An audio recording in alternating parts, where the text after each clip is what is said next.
നമസ്കാരം. അധ്യാത്മരാമായണം ബാലകാണ്ഡം.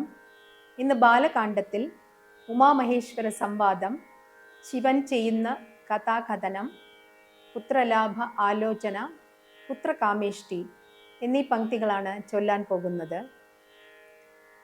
ഓം ഹരിശ്രീ ഗണപതയേ നമഃ. അവിഘ്നമസ്തു. ശ്രീരാമ രാമ രാമ ശ്രീരാമചന്ദ്ര ജയ. ശ്രീരാമ രാമ രാമ ശ്രീരാമഭദ്ര ജയ. ശ്രീരാമ രാമ രാമ സീതാഭിരാമ. ശ്രീരാമ രാമ രാമ ലോകാഭിരാമ ജയ. ശ്രീരാമ രാമ രാമ രാവണാന്തക രാമ.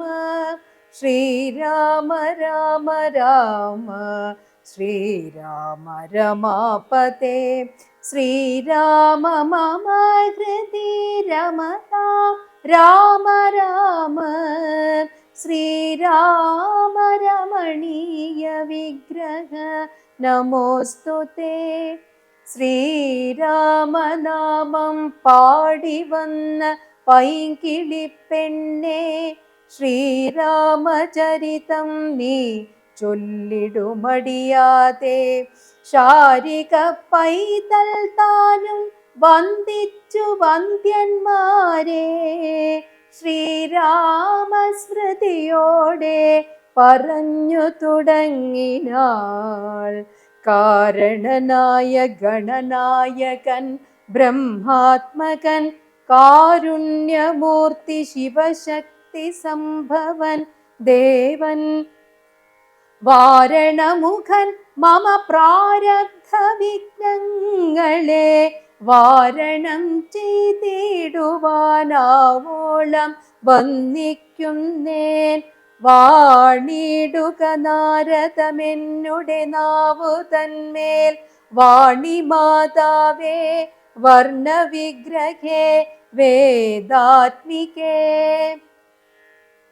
കൈലാസാചലേ സൂര്യകോട്ടിശോഭിതേ, വിമലാലയേ രത്നപീഠേ സംവിഷ്ടം ധ്യാനനിഷ്ടം, ഭാലലോചനം മുനിസിദ്ധദേവാദിസേവ്യം, നീലലോഹിതം നിജഭർത്താരം വിശ്വേശ്വരം, വന്ദിച്ചു വാമോത്സംഗേ വാഴുന്ന ഭഗവതി സുന്ദരി ഹൈമവതി. ചോദിച്ചു ഭക്തിയോടെ ശ്രീരാമദേവൻ തൻ്റെ മാഹാത്മ്യം കേൾപ്പാനുള്ളിൽ. പാരമാഗ്രഹമുണ്ടു ജ്ഞാനത്തിൻ പാത്രമെങ്കിൽ, കാരുണ്യാംബുധേ കനിഞ്ഞരുളി ചെയ്തിടേണം. ആദ്യനീശ്വരൻ മന്ദഹാസം പൂണ്ടരുൾ ചെയ്തു, പങ്ക്തി കന്ധരമുഖരാക്ഷസവീരന്മാരാൽ സന്തതം ഭാരേണ സന്തപ്തയാം ഭൂമിദേവി ഗോരൂപം പൂണ്ടു ദേവതാപസഗണത്തോടും സാരസാസനലോകം പ്രാപിച്ചു കരഞ്ഞേറ്റം. വേദനയെല്ലാം വിധാതാവിനോടറിയിച്ചാൾ. സാരസോദ്ഭവനേവം ചിന്തിച്ചു ദേവന്മാരോടാരൂഢഖേദം നമ്മെ കൂട്ടിക്കൊണ്ടങ്ങു പോയി. ക്ഷീരസാഗരതീരം പ്രാപിച്ചു ദേവമുനിമാരോടുകൂടി സ്തുതിച്ചിടിനാൻ ഭക്തിയോടെ.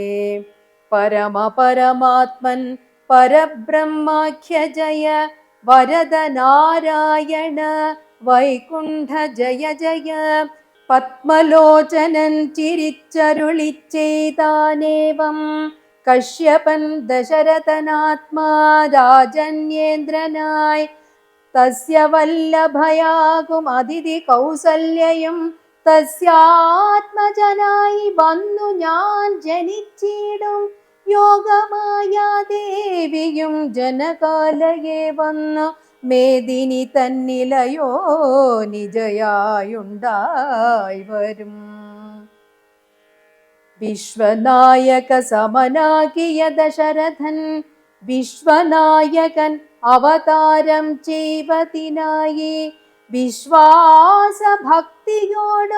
പുത്രകാമേഷ്ടി കർമ്മം ഋഷ്യശൃംഗനാൽ ചെയ്യപ്പെട്ടൊരാഹുതിയാലേ ഹേമപാത്രസ്ഥമായ പായസത്തോടും കൂടി ഹോമകുണ്ടത്തിൽ നിന്നു പൊങ്ങിനാൻ വന്യദേവൻ.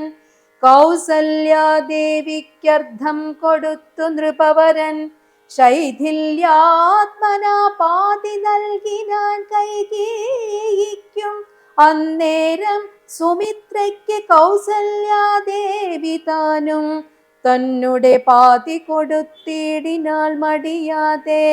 എന്നതു കണ്ടു പാതി കൊടുത്തു കൈകേയിയും. ഉച്ചത്തിൽ പഞ്ചഗ്രഹം നിൽക്കുന്ന കാലത്തിങ്കൽ അച്യുതനയോധ്യയിൽ കൗസല്യാത്മജനായ നക്ഷത്രം പുനർവസു നവമിയല്ലോ തിഥി.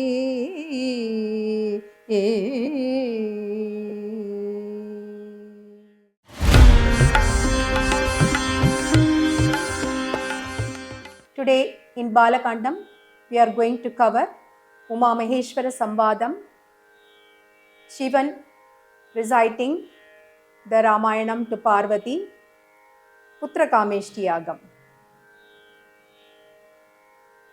First the poet Tunjat Ezhuthachan, he pays obeisance to all his gurus. He prays to Lord Rama. He also prays to Lord Ganapati, the remover of obstacles, and also to Goddess Saraswati to stand in his tongue and bless him so that the flow of words are coming like a fountain and waterfall. This Ramayanam is written as if the bird parrot is reciting it. In Kailasa, the abode of Shiva and Parvati, Lord Shiva and Parvati are present. Parvati is praying to Lord Shiva. Here she requests that she likes to hear the glory of the greatness of Lord Rama. She says, if I am fit enough to listen to the glory of Rama, kindly recite me the glory and greatness of Lord Rama. And then Shiva starts telling him about Rama and his greatness. So he says, the goddess of earth, she is so much overburdened with the sins and cruelties of the people in the earth. So she goes to Lord Brahma and says, I am really in trouble because of all these atrocities happening in the earth. Then Brahma, along with the Devas, they go to Vaikuntham, the abode of Lord Narayana.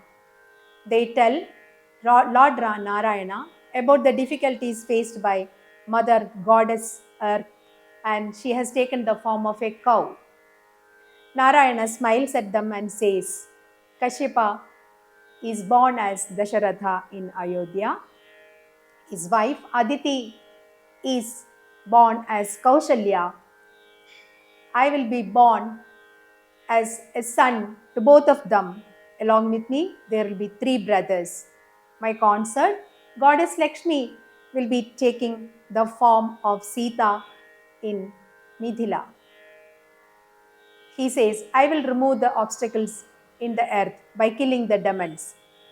So going to Ayodhya, Lord Dasharatha, King Dasharatha, he consults his guru Vasishta Muni and they decide to conduct the Putra Kameshti Yagam. They summon the Rishi Rishyashringa and they conduct the Putra Kameshti Yagam. From the Yaga Kunda, Agni Deva comes out with a golden vessel containing payasam or ghee. Dasharatha gives half of the payasam to Kausalya and the remaining half to Kaikeyi. Kausalya then gives her half to Sumitra and so does Kaikeyi. The queens become pregnant and in due course, when all the stars, all the planets are in the exalted position, when the Tithi is Navami and the star is Punarvasu, Rama is born to Kausalya in Ayodhya. This concludes the Putrakameshti.